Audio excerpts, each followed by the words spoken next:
Ohaneze ikwuni bendi ọma njem ọnụ ekelekwa m unu kedu ka ụbọchị taa dị. Ọ ka bụkwa n'isi mbido TV ka anyị na gị n'ugbu a kpọmkwem ebe ihe niile dị mma si abịara gị. Nke a bụ akụkọ iri gbara elu n'ụbọchị taa. Akụkọ nke iri, Dammy Krane ka na-etikwa mkpu si Davido bịa kwụọ ya ụgwọ ya. Onye ahụ a maara nke ọma na-agụ egwu aha ya bụ Onyidamola Johnson Emmanuel bụ onye eji Dammy Krane wee mara agaala wee tikwuo obeo kpọọ Tunde Ednut bụ onye na-eme ndị mmadụ obi aṅụrị ma bụkwara onye ama ama n'igwe mkparịta ụka social media wee sị ya biko rịọ Davido ka o mee gịnị ka ọ kwụọ ya ụgwọ ji ya. Ọ bụrụ na ị ga-echeta na agba nke gara aga anyị gwara gị na Dammy Krane kpọrọ Davido si na o ji ya ụgwọ ya bịa mee gịnị ya bịa kwụọ ya ụgwọ ya maka ntụnye ahụ o tinyere n'egwu ahụ bụ Peri ha abụọ kụrụ n'afọ 2017. Ọ gakwala n'ihu na-ayọ ọhaneze onye ma ihe ọ ga-eme ka ọ gwa Davido ka ọ bịa nye ya ego ya. Na nzaghachi Tunde Ednut gwara ya wee sị na ya ejikwala ike eme ya bụ ihe maka gịnị maka Davido bụ onye ndị mmadụ maara ọfụma na ndị mmadụ ga-aka akwado ya karịa ya onwe ya bụ Dammy Krane. Mana Dammy Krane na nzaghachi nke a kwuru sị na Chineke nọnyere ya na ndị ọchịchị etiti ala anyị bụ federal gọọmenti na-akwadokwa ya. O wee tinye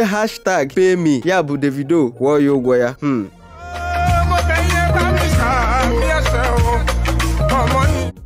Akụkọ nke itoolu, ọ bụ onye mmụọ ozi kwụrụ ụgwọ nke a. Ọ bụ otu onye n'ime ndị hụrụ Nenge n'anya kwuru nke a. Otu n'ime ndị ahụ hụrụ Nenge n'anya bụ onye pụtara wee kwuo na Nenge enyerela ya aka wee gboo mkpa nke ezinụlọ ya. Onye ahụ m na-ekwu okwu ya bụ onye hụrụ Nenge n'anya aha ya bụ Portia. O kwuru sị na nne ya anaghị aga ije mana ego Nenge nyere ya ka o ji gotere ya igwe eji aga ije bụ wheelchair. Ọ gakwara n'ihu kwuo sị na ọ na-adị ya mma izigara ndị ahụ ama ama ndị ọ hụrụ n'anya ma bụkwara ndị ọ na-eso n'igwe mkparịta ụka social media ozi ekele pụrụ iche nke ọ na-akpachapụrụ anya wee dee. N'ụfọdụ oge ndị ahụ a maara ọfụma na-azaghachikwa ya. Otu n'ime ndị ahụ ọ na-ezigara ozi ịhụnanya ahụ bụ Nenge. Ka ụbọchị ole na ole fọrọ ka o mee mmemme ncheta ọmụmụ ya, o zigakwara Nenge ozi wee sị ya na ụbọchị ncheta ọmụmụ ya na ha abịa nso. Nenge wee zaghachi ya wee mee gịnị wee nye ya onyinye ego dị 1,000 naira ya bụ 100,000 naira iji wee mee mmemme ncheta ọmụmụ ya. Ya bụ ego ka o ji wee gotara nne ya igwe eji aga ije.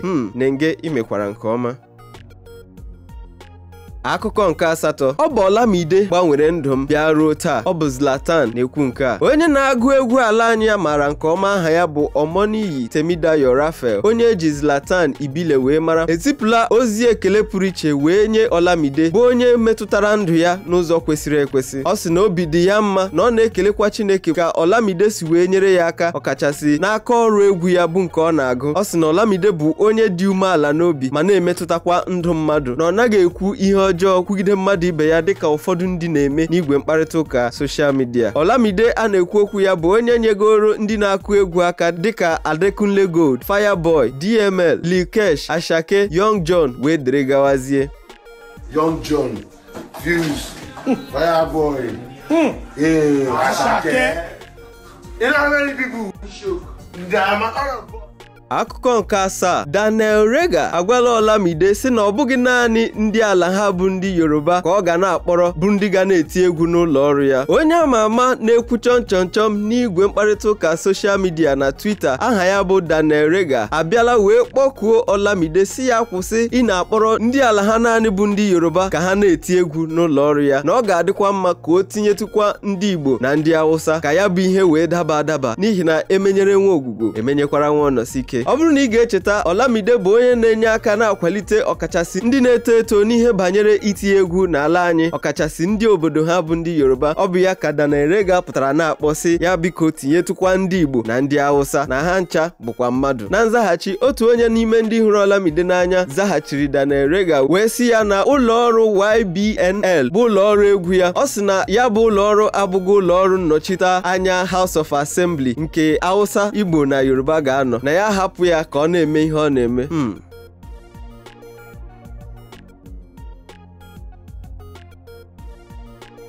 Akụkọ nke isii, otu nwaanyị alụrụ ọhụrụ etiela mkpu ka esi wee sị ya saa efere ma chụtakwa mmiri. Otu nwa agbọghọ aha ya bụ Meet at Loretta na igwe mkparịta ụka TikTok egosila ihe onyonyo efere ruru unyi nke asị ya saa wee bekwa akwa wee sị na asị ya saa ya bụ efere ma mee gịnị gaa chụtakwa mmiri. O kwuru nke a dịka emechara mmemme ịkụ aka n'ụzọ maka ọlụlụ ya. O wee sị na kamgbe ha matara na abụ m nwa ikpeazụ n'ezinụlọ anyị ha sị m saa efere ma chụtekwa mmiri.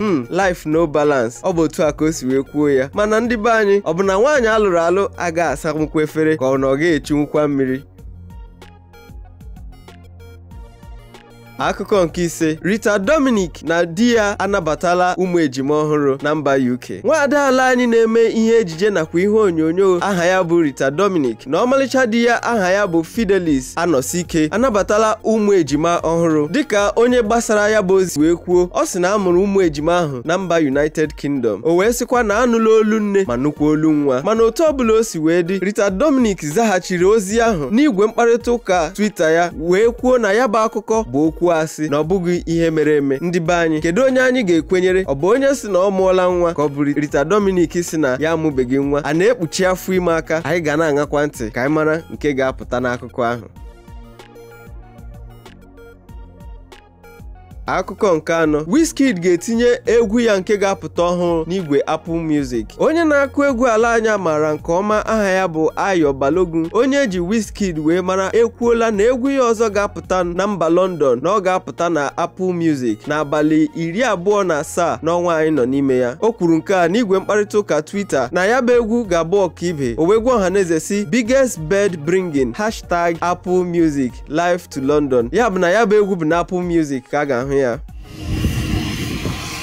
Akụkọ nke atọ, ọ dị mkpa ị na-akọ akụkọ ala anyị bụ Afrịka n'ihe onyonyo ndị ahụ anyị na-emepụta. Ọ bụ Jimmy Odukoya kwuru nke a. Onye na-eme ihe ejije amaara nke ọma n'ala anyị aha ya bụ Jimmy Odukoya. Na mkparịta ụka ya na ndị nta akụkọ nwere banyere ihe onyonyo ya nke ahụ akpọrọ The Woman King, ọ sịrị na ọ dị mkpa ị na-akọ akụkọ ala anyị n'ihe onyonyo n'ihi na akụkọ ala anyị juru eju ma bụkwara ihe a na-amụta ihe na ya. Ụfọdụ oge na a na-ahapụ nke anyị wee ga na-emezi nke ndị ọzọ. Ya bụ onye na-eme ihe ejije gbara ndị niile na-emepụta ihe onyonyo ejije ka ha gaa n'ihu na-akọ akụkọ ndị ala anyị n'ihe onyonyo nke ha na-eme, n'ihi na nke ahụ ga-enye aka ịkwalite asụsụ nakwa omenala ndị be anyị.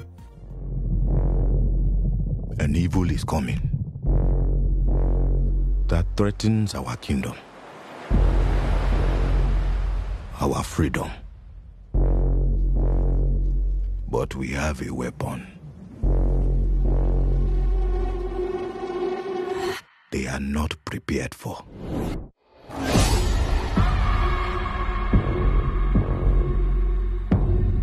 My king, the Europeans wish to conquer us. They will not stop until the whole of Africa is there. Akụkọ nke abụọ, alụmdi na nwunye bụ maka azụmahịa. Ọ bụ Martina Animashaun kwuru nke a. Onye na-eme ihe onyonyo ala anyị ya mara nke ọma aha ya bụ Martina Animashaun apụtala n'igwe mkparịta ụka wee kwuo na alụmdi na nwunye bụ naanị maka azụmahịa na ọ bụghị maka ịhụnanya. O wee kwuo na ụfọdụ nwere ike sị na ha na-alụ di na nwunye n'ihi na ha hụrụ onwe ha n'anya, mana uche ya na nke ahụ abụghị eziokwu, na ọ bụ n'ihi ihe ha na-achọ site n'aka onye ahụ ha na-alụ. Ọ gakwara n'ihu wee kwuo na ya esonyeghị na nkwenye ndị ahụ ụfọdụ mmadụ kwenyere si na ọ bụ maka ịhụnanya ka eji alụ di na nwunye.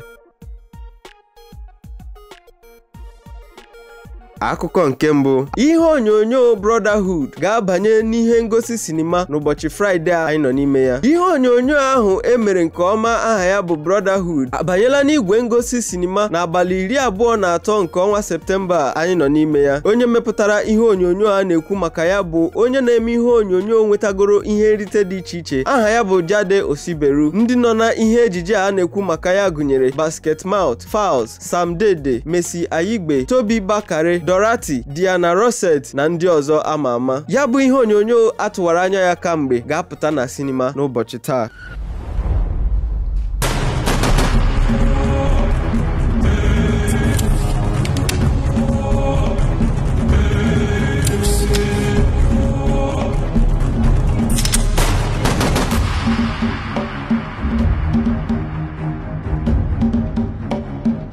Igbo ndị ọma, nke a bụ akụkọ iri gbara elu n'ọgba egwuregwu ala anyị. Ọ ka bụkwa n'isi mbido TV ka anyị na gị nọ. Ewe m sị gị gaa n'ihu na-esonyere anyị n'isi mbido TV. Ndewo.